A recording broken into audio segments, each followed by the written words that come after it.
ជីវិតនេះមិនចាំបាច់មានខ្លាំងបានសុខណាមានល្មមមិនមែនក្រឯងគឺមានល្មមចេះប្រើតាមមានតាមបានរស់នៅសុខ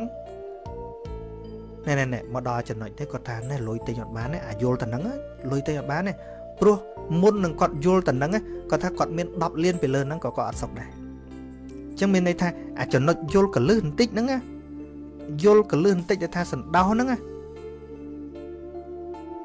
លុយទិញអត់បានទេគាត់ថាលុយទិញអត់បានទេព្រោះបើគេថែមឲ្យគាត់10លានទៀតគឺឬក៏គាត់ចំណេញនៅក្នុងចំនួនរបស់គាត់ហ្នឹង10លាន20លានទៀតក៏រស់សេចក្តីសុខអត់ឃើញទេមានក្តៅឡើងប្រកួតប្រជែងខ្លាំងឡើងតែឥឡូវក៏អត់មានជាងមុនផងតែក៏វាមិនក្រជាងមុនដែរប៉ុន្តែគាត់ enjoy នៅអ្វីដែលគាត់មានហើយគាត់ធ្វើនៅអ្វីដែលគាត់ចង់ធម្មតាគាត់ថា